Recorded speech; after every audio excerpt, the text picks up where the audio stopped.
పాదయాత్ర వెంకటేశ్వర రెడ్డి గారు అదే ఇందాక మనం మాట్లాడినట్టు ఇప్పుడు ఇంకొక చిన్న డాక్యుమెంట్ అది కూడా మీకు చూపిస్తాను. ఎందుకంటే వాస్తవాలు జనాలు చూపించాలనే ఉద్దేశంతో జరుగుతుంది.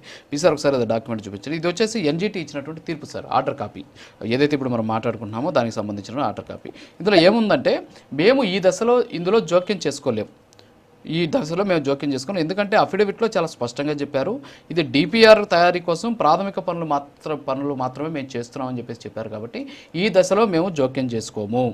ఏదైనా సరే ఈ అంశానికి సంబంధించి తెలంగాణ ప్రభుత్వం చేసినటువంటి ఫిర్యాదు ఆధారంగా కృష్ణానది యాజమాన్య బోర్డు తగిన విచారణ జరుగుతుంది అని చెప్పేసి ట్రిబ్యునల్ చాలా స్పష్టంగా చెప్పింది. అట్ ది సేమ్ టైం భవిష్యత్తులో ఆంధ్రప్రదేశ్ ప్రభుత్వం తమ ఆదేశాలను ఉల్లంఘించిందని తేలితే చట్ట ప్రకారం వారిపైన చర్యలు తీసుకోవడానికి దరఖాస్తు ఎవరైతే దీనికి పిటిషన్ వేసినటువంటి ఆ వ్యక్తి శ్రీనివాస్ ఉన్నారో ఆయనతో పాటు తెలంగాణ ప్రభుత్వానికి పూర్తి స్వేచ్ఛ ఉంటుందని చెప్పేసి ట్రిబ్యునల్ చాలా స్పష్టం చేసినటువంటి పరిస్థితి. అంటే ఇప్పటికైతే నేను విచారించట్లేదని చెప్పినటువంటి సిచ్యువేషన్. అంటే దాని ఉద్దేశం ఏంటి, మీరు అనుమతులు తీసుకోండి, పనులు చేసుకోండి అని చెప్పారు. మరి తర్వాత ఎందుకని దీన్ని ఆపేశారు? ఇందాక మన కృష్ణాంజనేయులు గారు అడిగింది అదే.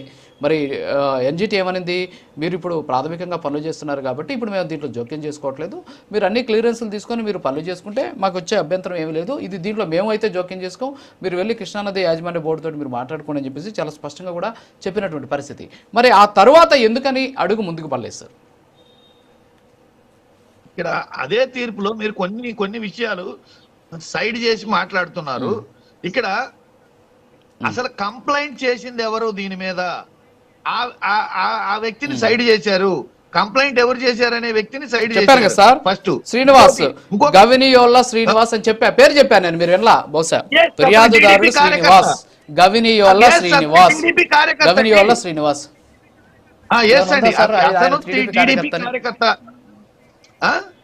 దాన్ని కొట్టేసింది కదా సార్, ఎన్జిటి అదే కదా అనింది, మేము విచారించాం, అదే ఎన్జిటి చెప్పింది. అయ్యా నువ్వు వేసిన ఏదైతే కంప్లైంట్ ఉందో దాన్ని ఆపేస్తున్నావు, మీరు అనుమతులు తీసుకొని పని చేసుకోండి అని చెప్పింది కదా. మరి అప్లికేషన్ అంతా ఎగిరిపోయింది, వదిలేండి. ఆపేస్తూ ఏమన్నదంటే అదే ఆర్డర్ లో మా ఉల్లంఘన చేసి మేము ఇచ్చిన ఆదేశాలను ఉల్లంఘన చేస్తే చర్యలు తీసుకుంటామని కూడా చెప్పింది.